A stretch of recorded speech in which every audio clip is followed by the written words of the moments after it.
welcome to the Next Canon podcast. My name is Danny Ray, and on this podcast, we are working to recreate and reimagine the American theater canon to make it more representative of what we want it to be, and just move forward and make changes. So I'm so excited today because today we have Candice Donehoo. Pullom. Oh, my voice squeaked on your name. I'm so sorry. This is Candice Donehoo Pullom. Say hi. Hi. This is so fun because Candice actually is an instructor and a voice coach in the musical theater department at Cornish, which we didn't really cross paths, but a lot of my friends were students of yours and all of this. And so it's really nice to get to chat with you today. And Candice is so amazing. She was in the original Broadway cast of The King and I in the first national tour and was in Jekyll and Hyde first national tour. So cool. And you work locally in Seattle. I almost said Spokane because that's where I am right now.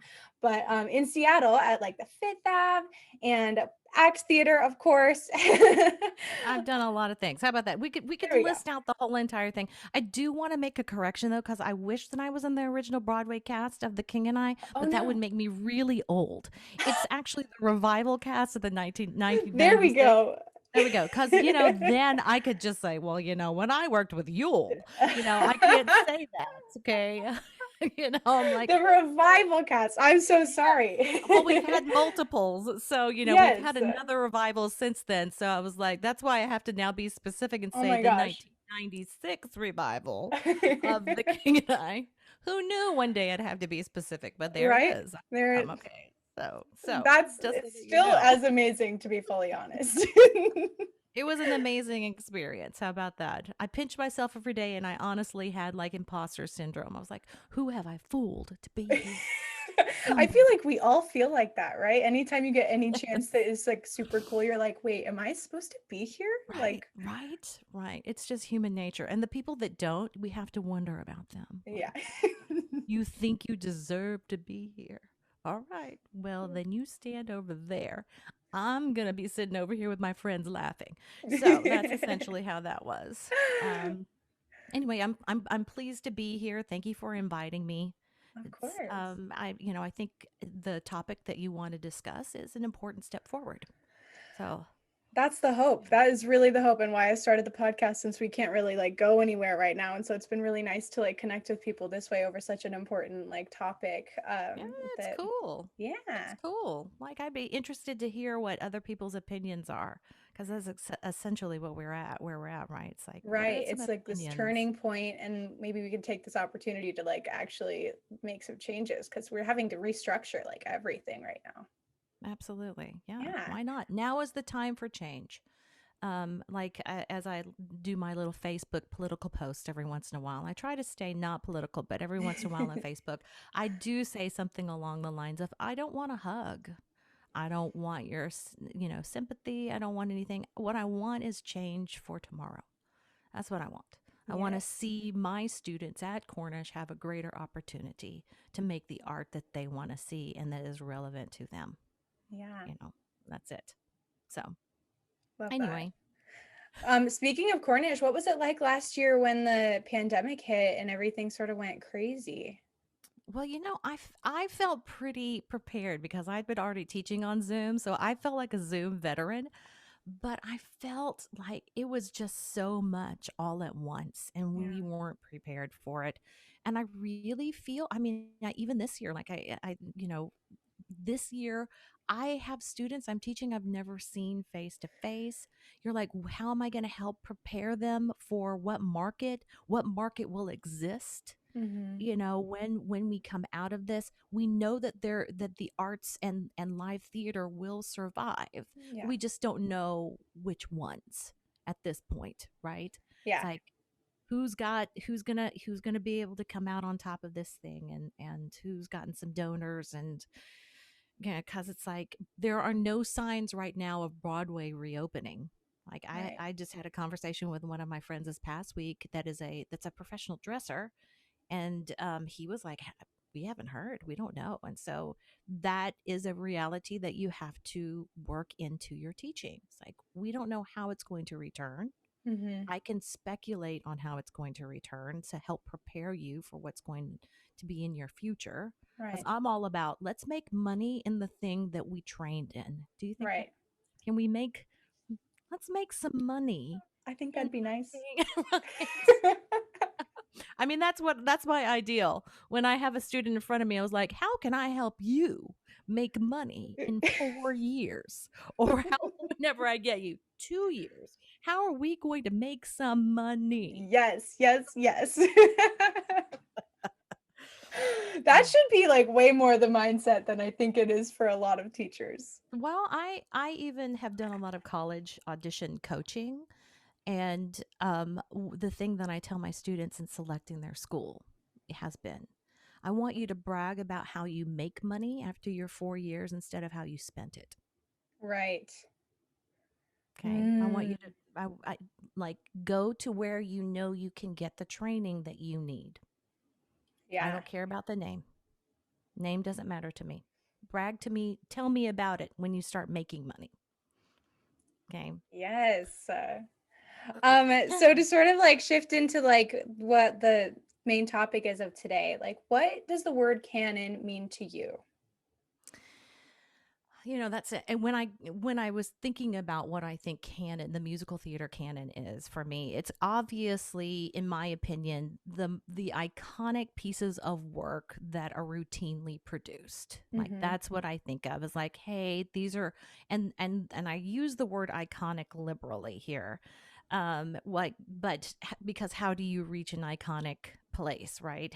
With what frequency that is. But I would say that, you know, the shows that receive the most opportunities for production is what I would consider canon.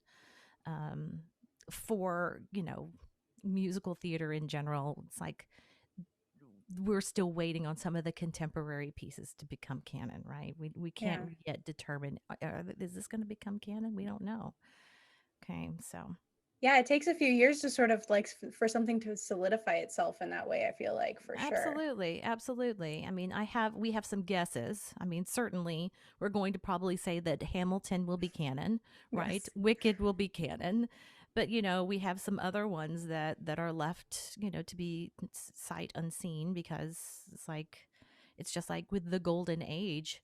My gosh, I just went through listening to a whole bunch of golden age shows that I didn't know, because I'm trying to get smarter about songs that I assign my students. That's the truth. And I was like, oh, it's no wonder this one never gets produced. And then this is a crappy plot. Who knows what the book is like? But what I've heard so far, I'm like, I'm not a fan. So I love that. What shows jump out to you as ones that we're still like waiting to see, like, is it or isn't it? Oh my gosh, how my hopes, you know, it's like, what are we, shows I would love to see turn into canon would be shows like Come From Away. Yes. Shows like Hadestown, love to see that become canon. Went to go see that twice on Broadway and absolutely loved it. Loved the storytelling of it. And I really liked that, you know, of course I'm going to jump into this. It's like, it was a story being told by people, and it really wasn't gender specific. It really wasn't race specific. It doesn't have to be. You know, it is a story that we can listen to, identify with, and go, oh, this is part of humanity. What is that? What is that? I'd like to see more shows like that become canon. I loved Come From Away because the story in general is just one of hope, right? It's like, hey, again, humanity. Oh, we can be kind to one another. We can help one another. I like that far better than I'm going to push you down so that I can get on top, right? So I'm an idealist in that way, but you know. Definitely. I mean, can we say that Wicked is canon because it's still running on Broadway, so I mean, it doesn't get produced regionally? True. Right? So until we see whether or not high schools are doing it, right? Okay, say for instance, we all know that Mamma Mia was produced like 40 million times right before the pandemic was. I was like, "Oh, what show are you doing?" Local high school down the street. I'm doing Mamma Mia. How about you, community theater over there? Mamma Mia, you say. Who knows if Mamma Mia is going to become canon, but there it is. You're like, it's possible. Could be. seems likely at this point because 40 million of you are doing it. That's so true. They were doing it right before the pandemic. Everyone was like, Mamma Mia. That's right. And who doesn't like a good ABBA song? I mean, Oh, it's kind of, 100%. I mean, it's a dance party. That's Yeah. essentially what we're watching, is a disco dance party, you know? Yes, so. and we're all here for it.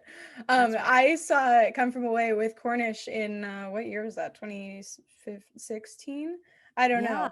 At Seattle Rep. At the Rep. It was, that was I was so happy to get to like see it live because I could not ever afford to go to Broadway just like during school. Like, Sure. And so that was so amazing. And I fully cried multiple times. And literally I was on the bike yesterday, my like stationary bike, like belting the song for my exercise. I've found that that's a really good way to keep my to like work on my stamina, because if you're talking or singing and doing cardio, there you go. That sounds great to me. Yeah. That sounds great to me. Absolutely. Yeah. It's a great show. Really, you know, like I said, and it's based on a true events, you know, and I just feel like I want to, if anything, I know that there are dark stories to be told because there are morals that must come out of them. But I also just think that it would be nice to have a balance, you know, of this is what really happened, and people can be generous and giving, and people can be thoughtful of one another. So, you know. Yeah, it was so inspiring and like just beautiful to like to withhold in the space. It's wonderful. So yeah, that is such a good one to bring in. I hope it becomes canon as well. What is a show to you that's in our canon or in the musical theater canon that has just like got to go? No, thank you. You know, that question is complex. It is. Okay. It's complex because you know, when we start thinking about it, and this is the dilemma that I was thinking about when I was first musing over the idea of what shows should go, because a lot of shows are historically written out of reference, right?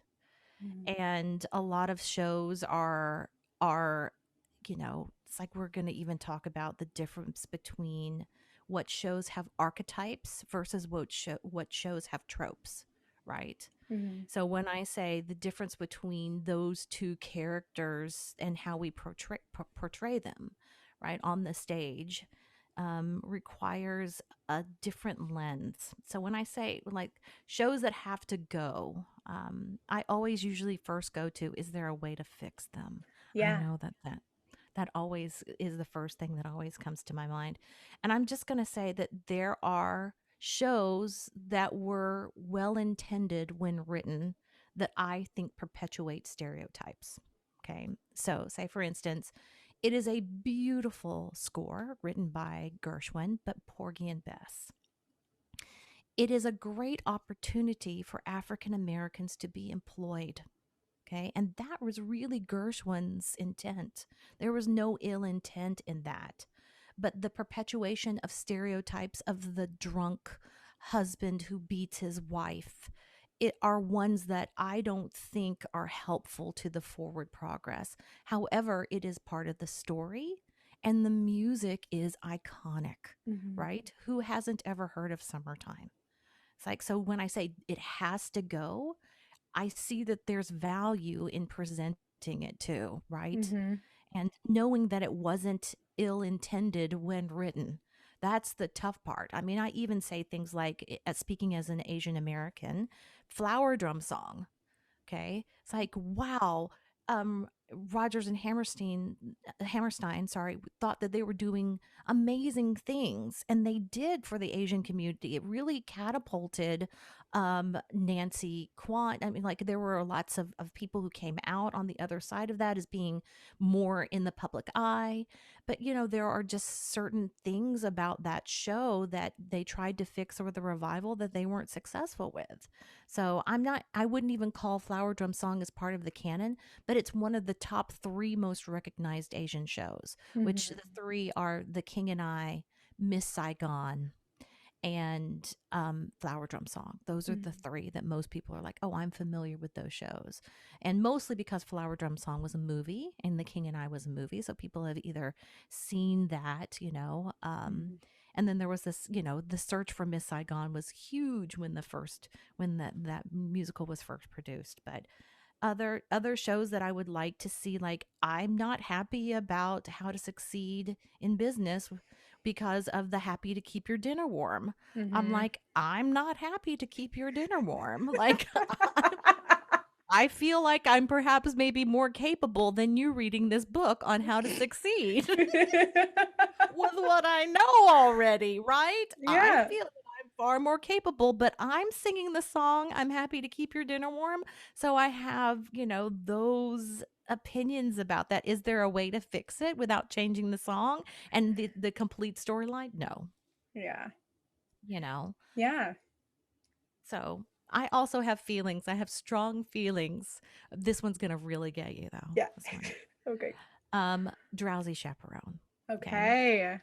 Because I love Drowsy Chaperone because I think it's freaking hilarious.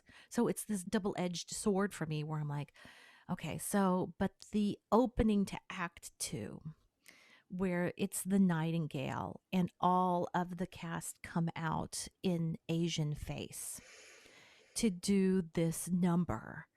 It's kind of like a little bit of a stab in my heart because I'm like, I understand the comedy that is involved in this because this is what actually happened. Historically, like if we look at like even like movies, it's unbelievable what was allowed to occur. Yeah. Okay. But so perpetuating that is, I don't think, the intent of the writer. Again, that's why this makes this subject so complex. And it really is funny because this is what they did. Okay. I mean, I can't, when I have a colleague that is clearly Caucasian who comes up to me and says, oh, yeah, I played Tup Tim in The King and I. And I think to myself, do I dare ask, did you draw out your eyeliner? Did you do that? And you just, because it's integral to the plot that they be Asian, so you can't really avoid it. So, I don't think that it's helpful, even though I know that it's not ill-intended, So there's my convoluted answer. I don't think that's convoluted at all. Like, this is I know these are hard questions, which is why there's only a few questions in this whole podcast. Because the question of can we fix it does come up a lot. And is there a way to revolutionize or recreate, like we say? But yeah, some of them I find, especially with musical theater, it's extra hard to reimagine a show because they've written it note by note, legitimately, out like that on paper. And because the writers, these aren't their stories. They genuinely, I mean, the cultural reference is not from the perspective of the people of culture, and so, what am I going to fault them for that? Because I mean, at the end of the day, it really comes down to, and even in new musicals to this day, who's got the money to do it? Money makes the world go round, and so you say, okay, I know that Rodgers and Hammerstein wanted and had great respect for the Asian culture. They produced 2 musicals about it. They were not looking to take them down or embarrass them in any way. They wanted opportunities for those actors. They wanted opportunities for those stories, but they lacked the perspective of genuine cultural awareness and knowledge. No matter how much research you do, you can't explain to someone the inner workings of a group of people that you mildly associate with or even have respect for. Right. So that's why I think it's even more important that as we look to the future, we are looking to the POC to write the stories that are to be told, and from the perspective of honoring that humanity. Right. So it's like, hey, guess what? Like Joy Luck Club. Amy Tan wrote that amazing book and it was turned into a film. My experience of watching that film was I know what this is. Yeah. Right? I know these mothers. I know this story. I know this desire. Like when we start talking about the tiger mom, right? Mm-hmm. It's like I know that's true. That's a definite, I'm going to say, cultural thing. Mm-hmm. Right? And so it's like, would I like to see more of those kinds of stories produced? Yes. But, we're at a catch-22 again to say, who's going to be buying the tickets? This is always the thing, right? Who's going to be buying the tickets? Are they going to want to see that story? Because even stories like musicals like Allegiance, which is about the Japanese internment, right? It didn't last long. George Takei put so much money into that thing. And we're like, hey, George, good on you.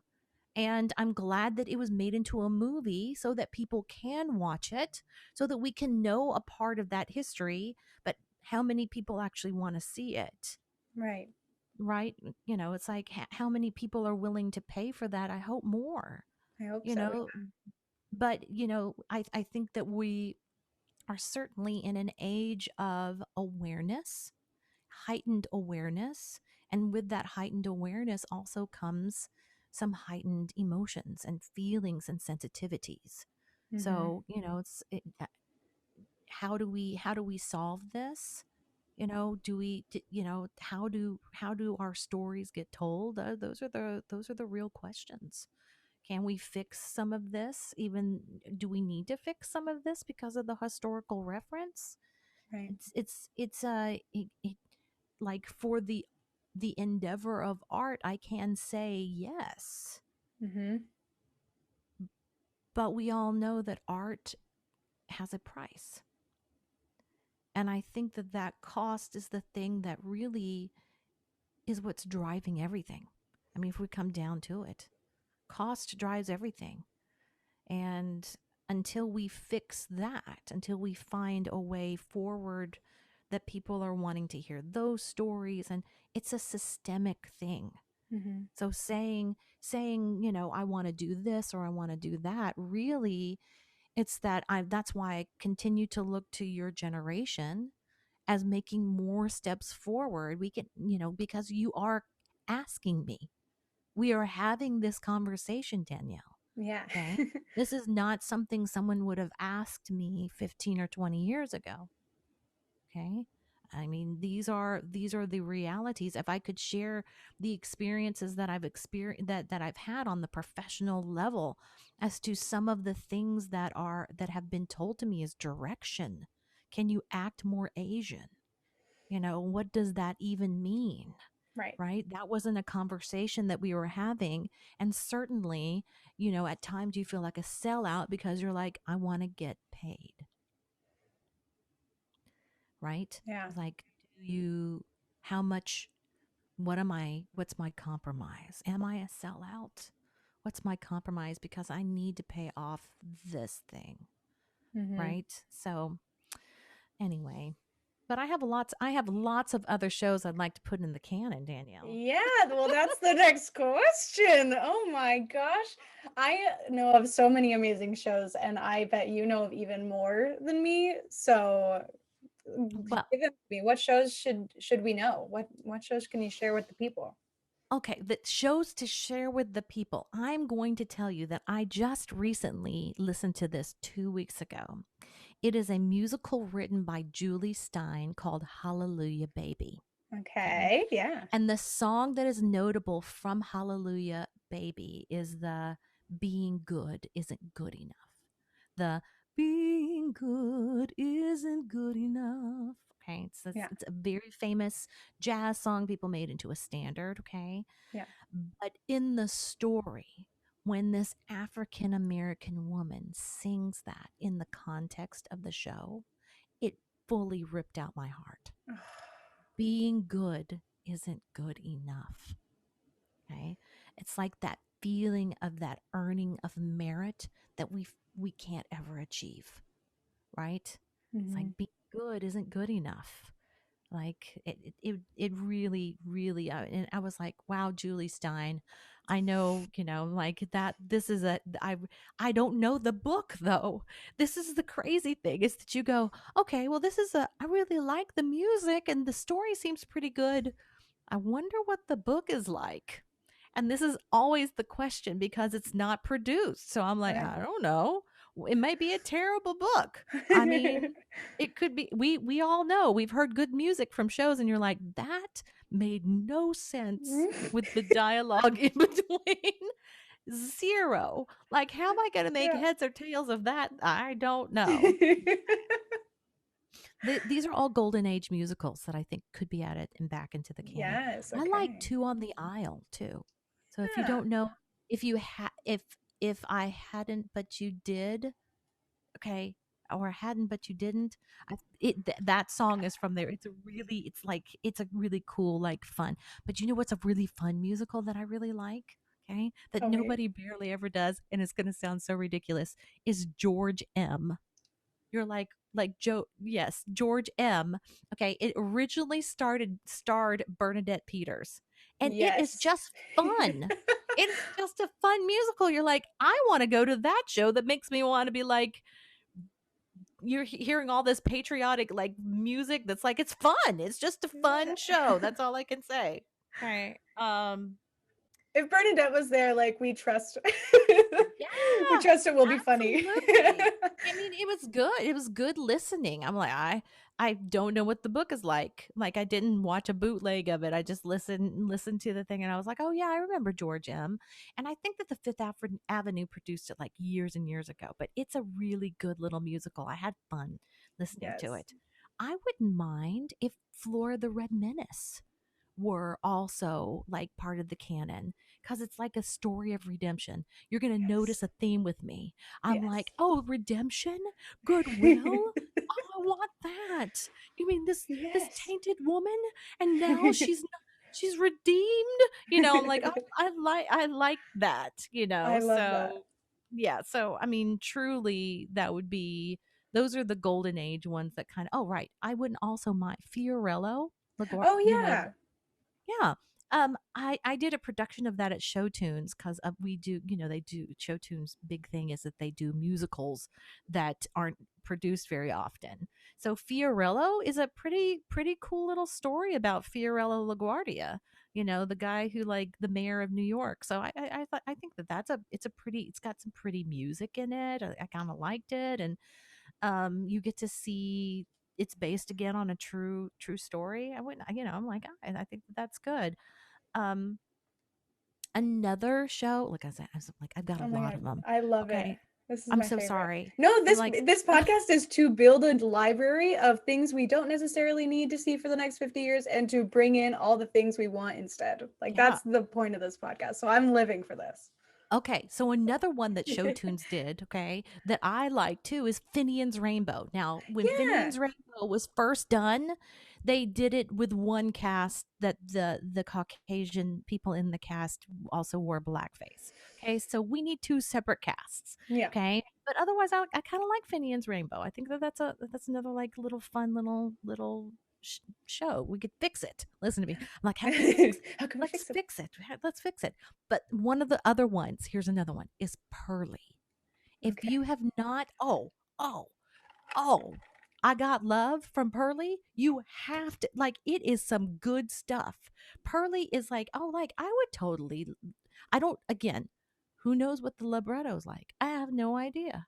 I'm like, because who does productions of Pearly that I can watch some bootleg of? I'm sorry, not that I watch bootlegs.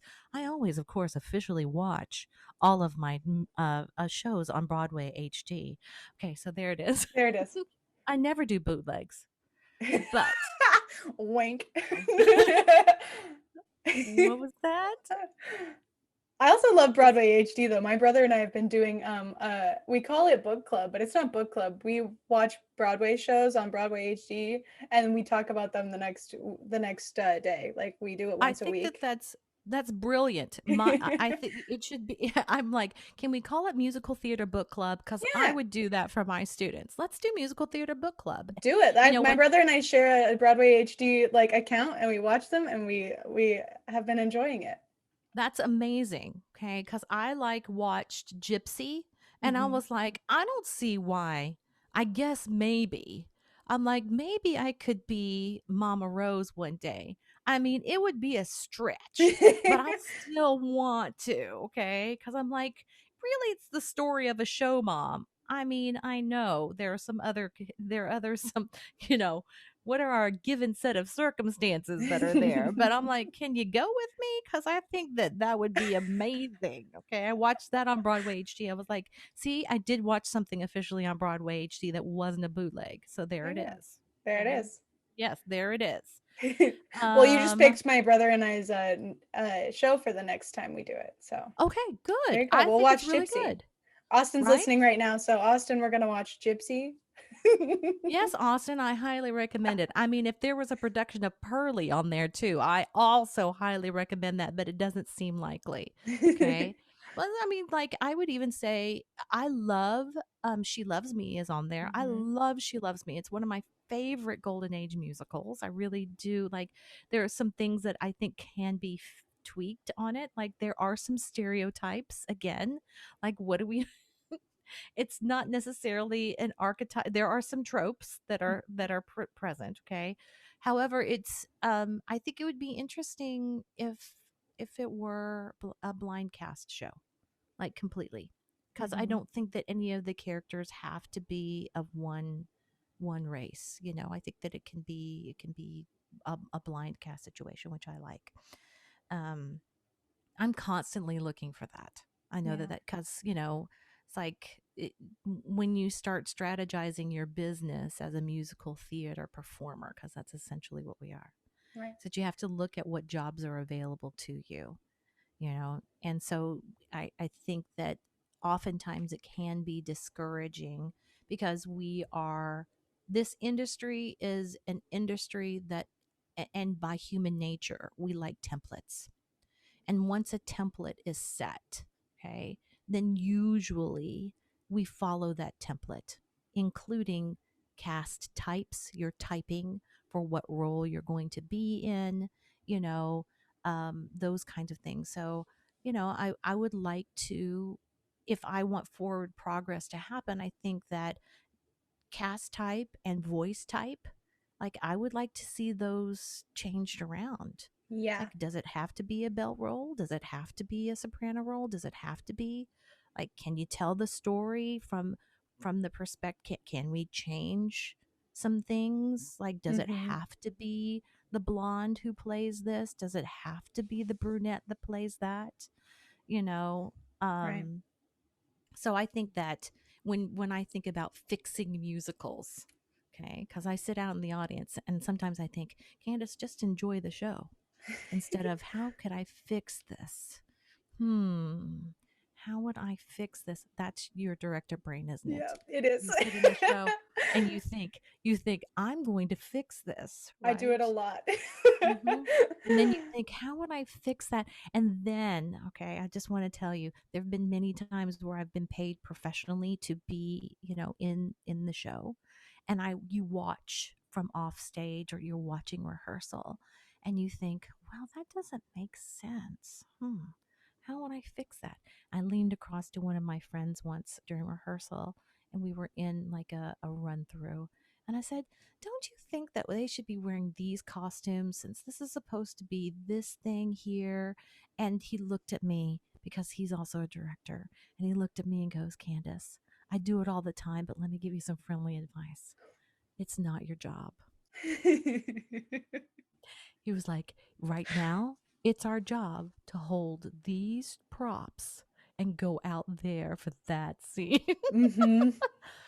But, you know, it still doesn't stop you from wanting to fix it. Like, Oh, oh my yeah. That was a huge thing in the original works program at Cornish. Like when we did O-Fest, the original work festival, 10-minute plays.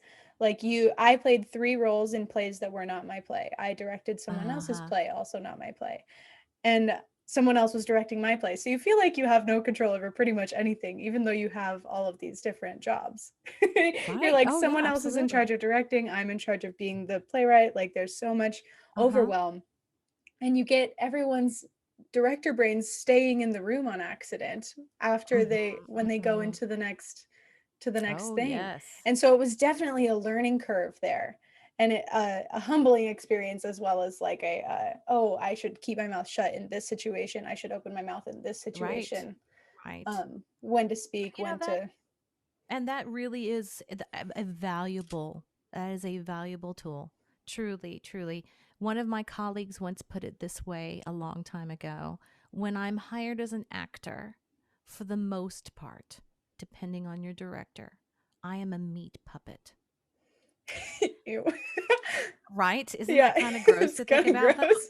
I'm a meat puppet, you know, and I'm like, wow. I mean, that's a very blunt and very, I mean, it's a very bold way of putting things, It's but not a at the very same romantic way to talk it's about being an actor. not. It's not. It is not because you think as an actor there's so much room for interpretation. But you can't unseat perception and ideas of of how someone believes that that story should be told. Okay? So Yeah. like, I've been very bold in my career to say, "Can I be seen for this role? Will you see me for this role?" Like I asked to be seen in a production. I asked to be seen for the role of Lily Vanessa in not sorry in Kiss Me Kate. Mm-hmm. Okay. And I felt pretty confident in asking to be seen for this role because I had been cast originally on the Broadway revival national tour of this show as a Lily Vanessa understudy. So that was kind of like I I doubt very seriously I would have ever gotten the role because, I felt really at the time I felt really fortunate that they were willing to give an Asian American a chance to do that on that national tour. Mm-hmm. And so I hadn't performed the role because I ended up not taking the job. Long story short, I was a new mother. How about that? There you Okay. go. And trying to find a babysitter that's willing to go on tour with you with an infant, that's a whole nother story. Okay. Right. And the casting director said to me, "No, we will not see you for this. We do not see you that way." And so you have to think, well, what was it? Is it race? Is it type? Like ultimately, is it weight? Is it body? What is it that keeps you from that? And so then you as the actor kind of spiral, right? 100%. Like you spiral, and so then you start thinking, but that's not within my control, right? What is my job? I cannot change the perception of the story that they want to tell. Mm-hmm. And that's why I continue. Like, this is one of the reasons why I wanted to be on this podcast. Because for me as a teacher, I feel like my most pivotal role here will be able to plant seeds of new stories told in different ways, old stories told in new ways, Mm-hmm. right? It's like, can you imagine that it doesn't matter? Lily Vanessa is a star. Does it matter what her race was? I mean, given the time period, I'm sure that there were people of color, right? It's like, can that be a story that's told? Why can't it be a story that's told? But so then that goes back to, can we hire directors who can tell that story, who want to tell that story, Right. you know? And instead of, which it comes down to, will anybody want to come see it if she's doing it? Right? Will anybody come do that because the purse strings are tight? Right? So like I said, it's like, How do we change that? How do we have more women directors? How do we have more women writers? It's like, I know I sound like a feminist, but I'm like, dang it, if we're not good at what we do, why don't you hire us? Seriously. Why Keep am our I dinner always warm. right? Keep our dinner warm, right? It's like, why does everybody think that a strong, powerful, opinionated woman is a witch with a B? Right? Why is that? I don't understand that. I know what I need and what I want, right? And when I ask you for it and I don't ask it in the way that you want me to ask it, is that bad? You know, because feeling that, can we get it done? Because, if time is money, then which way do you want me to be? Right. So it's like, I feel like there's change in the air. There's change in the air. And I hope that my students that listen to this will be inspired to open themselves up to new experiences so that they can tell the stories in a genuine and honest way. Right? Yeah. It's like, okay, it's like, who are our creators, our innovators? It's like those guys. That's, can we have some, hey, producers out there, can we have some money behind those people? Can you part of business is calculating risk, right? How do you calculate risk? It's like, how do you diminish risk? That's what business is all about. It's like, but sometimes you have to risk to fail, right? Sometimes you have to leap. So I'm hoping that there's going to be some leapers out there. Yeah, that big risk, big reward situation. Come on, like Hamilton, like that situation. That shouldn't have felt like it had that much of a risk because it's just fantastic. But you know what I mean? It must have felt like, is this every day, like questioning yourself, like, is this real? Like, what's going on? And then, like, yes, right, and how it changed perceptions. And even in saying things like rounding back to Hadestown, the female lead who plays Eurydice is Asian, but it's not an integral part of the story, and nobody's going to comment on it. I would like to see, here's where I get on my soapbox and I sound like a whiner. Okay. It's like, the smallest percentage of actors who work in theater are Asian. Okay. And sadly, you look at the statistics for actors' equity, and it is who's going to be the side character. Like, I pretty much believe that unless it's an Asian show, the likelihood that an Asian will play the lead is small. So when Eva, is it Eva or Ava, who plays the lead, who plays Eurydice, that's amazing. That's a win. And nobody, is like going to say anything about, because why? We were allowed to tell that story. And so I have always told, like, a lot of my students of color, I'm like, hey, where we end up are, if we're looking outside of Asian shows, usually we end up as fairy tale characters. Okay. I can be a witch. I can be a prostitute. I have played more prostitutes in my lifetime than I would care to recount. Like I said, any mystical creature, anything that puts it into the terms of, hey, we're talking about, even like with Hadestown, gods, goddesses, that kind of thing. And so it's kind of nice that Eurydice is a human being who happens to be Asian. Yeah. Okay. I'm like, okay, great. That's fantastic. I can be a narrator in most anything, right? I can be in contemporary shows, right? So if I'm a contemporary mom, I could be a contemporary mom as long as, there's some type of link in my in my family, right? It's like, oh, this kind of makes sense or doesn't, that kind of thing. And the creativity that is required of the artist in order to fit into the worlds that we're cast in is probably something that a lot of people don't think about. I don't want to go over time too much with you, but when I get cast in Carousel as an ensemble member, my immediate thought is, how did I land in this town as being Asian? Okay. I want you to remember that that is the kind of work on a professional level, right? It's not just for fun anymore. Like, oh, what's your character backstory? Right. What'd you eat for breakfast today? Right. So that thing is, how do I make this work? Yeah. And it can be anything from, there was a missionary who came to my country that adopted me and took me back to this small town. Okay.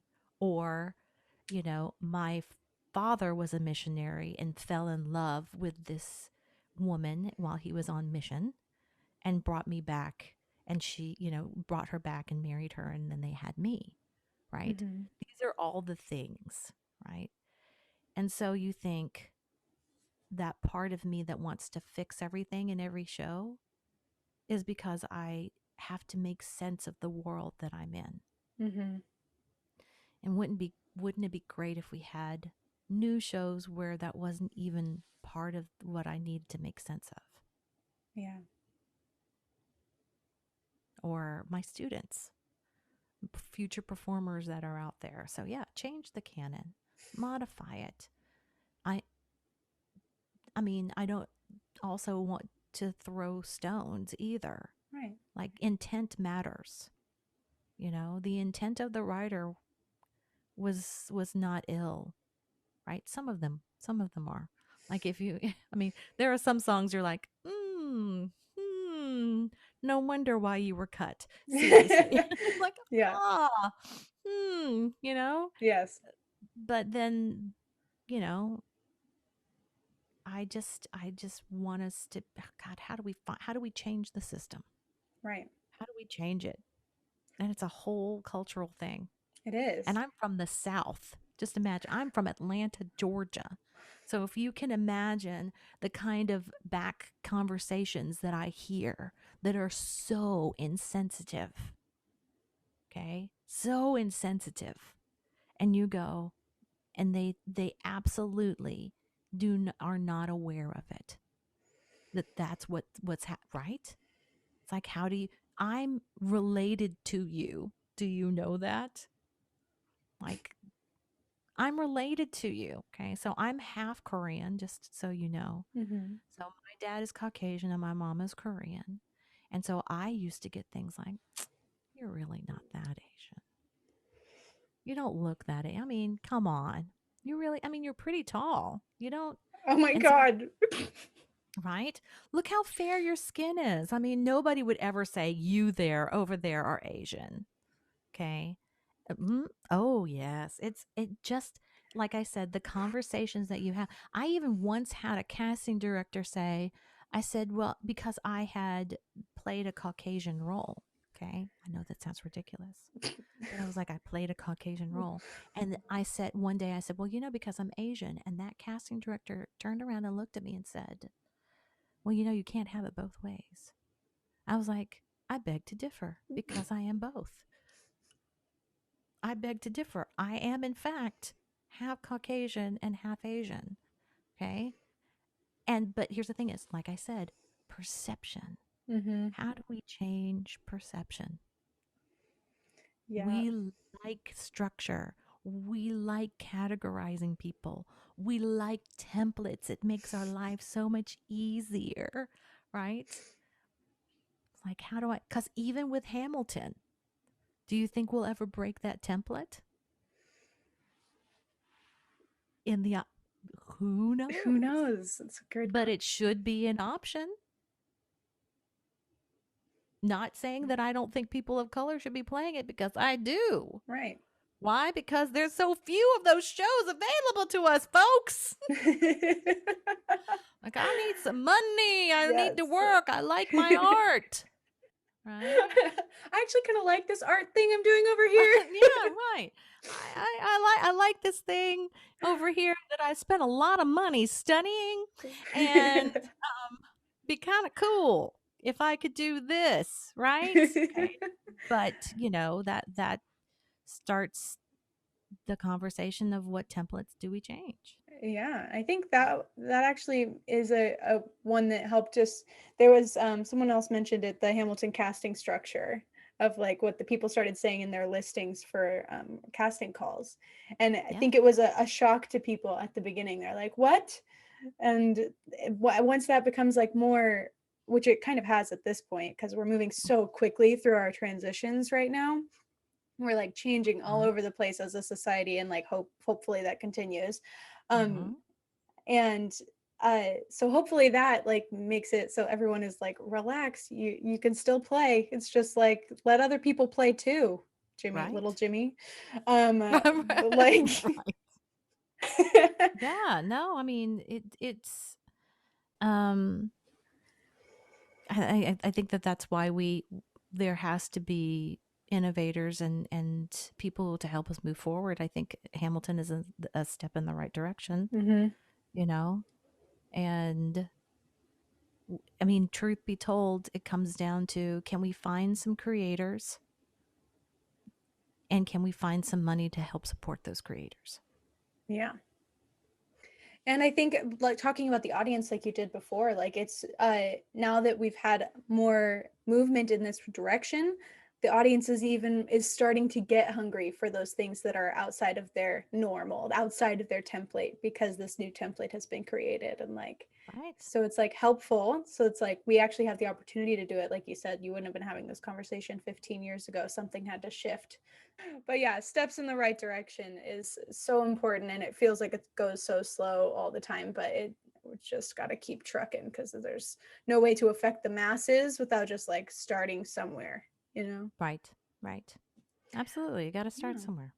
And speaking of like the in the now, do you have any shows that are happening right now that you'd like to promote? You can be involved or you can not be involved, either way, like anything you want. I mean, the truth is what shows are going on. Okay. So, but I am, as I transition into my next phase of some of my life, okay, is that I'm actually going to be doing a show in Vegas on June 8th and 9th, but it's going to be a closed show, but I think I'm going to release it on Facebook. Okay. Yes. And I'll send you the information about it. But it's a cruise ship show as a headliner that I've put together with my best friend, Levi Walker.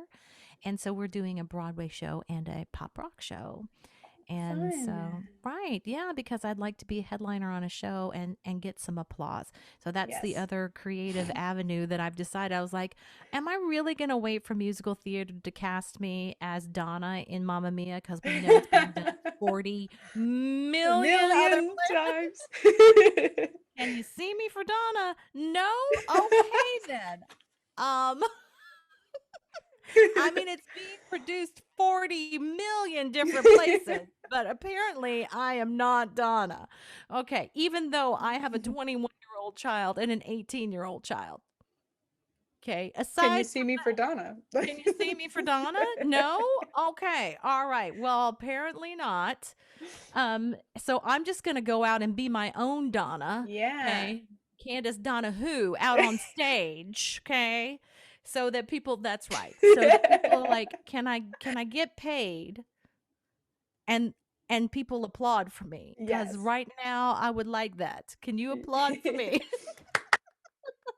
In my classes that I teach, I tell them that participation is 60%. And if they laugh at me because I think I'm funny, they get a higher grade. And if I also accept applause. Okay. There you go. I love that. I also accept applause. I accept applause. I mean, laughter is good because when you teach on Zoom, it's all black screens. Oh my Okay. gosh. Because everybody's muted and black screen, you know, or like, and then every once in a while I'll say something like, well, I think I'm funny. And I said, whenever I say that, you can unmute yourself and laugh heartily, and I will give you a better grade. You are a genius. What the heck? My dad teaches first year's engineering, and I think I'm going to tell him that. Like, I'm going to tell him, so you get extra credit. Exactly. But, you know, we're accustomed to lines in acting. I think I'm funny. I'm like, there's your cue. Here it is. It's your cue line. I think I'm funny. You unmute and laugh like crazy. Okay. That's awesome. I love that so much. So aside from your Vegas show, any self promo that you have aside from that, like your Instagram or anything? I don't know. Oh, I'm not. Listen, I'm so under the radar. I'm literally under the radar. I will push for Cornish though. If any of you want to study at Cornish College of the Arts, I mean, like I think I know what I'm doing. Okay, maybe not all the time, but for the most part. For the most part. I mean, and I'm funny. I think I'm funny, and so. Extra credit. You get an A. You are clearly an A student, Danielle. Tell my sophomore year teachers. Clearly, right. Hello, this is Candice, and I have some information for you.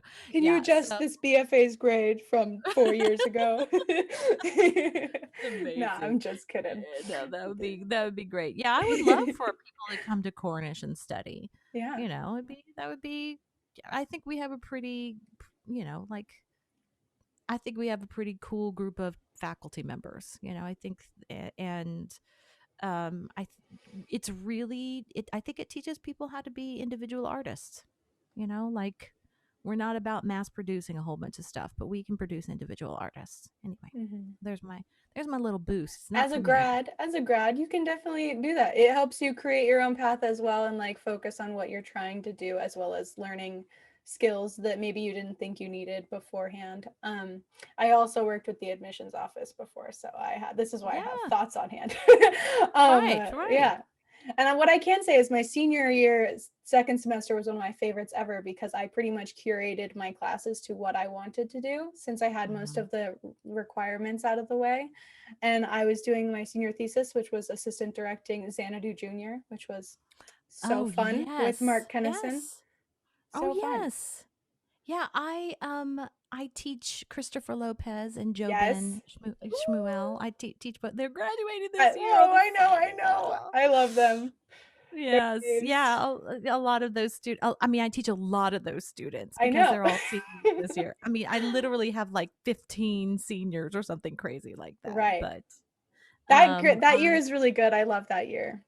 Oh, I do too. I'm going to miss them so much. Yeah. So much. But I invest in my students, you know, and I think if you talk to any of them, I think that they feel that they learned, and that to me is gold. Okay? Yes, that's gold. We love that. Well, thank you for having me. Of course. My very last sneaky question before we get off for today. This one, have a sneaky. You didn't know this was coming. I do this to everyone. Who would you like to see on this podcast? Who would I like to see on this podcast? Who should I reach out to and get Timothy involved? P. Gay. Timothy! You totally should ask Timothy. 100%. Or maybe even Rich Gray, but I say Timothy. I call Timothy Woody from Toy Story, okay? Because I have one colleague that I call Buzz Lightyear straight out of the box. But if you really want to know what's happening, you got to go talk to Woody. Yes. Okay. So I always talk to Timothy. I'm like, so Timothy, tell me what's up. Woody, give me the breakdown of what's happening in the playroom. Yes, I love that. I almost quoted him earlier when you said the given circumstances, because he always goes, given circumstances. That's what he says in class. I love that guy. Yeah, I should totally reach out to Timothy. I'll do that. Okay, Timothy's probably gonna maybe if he's available, come on the podcast. Yeah, that'd be amazing. That would be super fun. He's got some smart things. I like him. Okay. Like I said, I go to him when I need information about the playroom. I'm like, how do we get this done in the playroom, Woody? Well, I'm so glad you wanted to come on the podcast today and just hang out with me a little bit and talk about this. It's so important. And I think your view is amazing, and all of your thoughts and everything was really wonderful to hear. And I just appreciate you so much. Oh, well, thank you. I think I'm funny. Yeah. Yeah, I'm looking for a brighter tomorrow. Yeah. You know, I think that I feel like I'm a realist that is optimistic. So I feel like now is the time to act on that optimism to become a reality. Yes.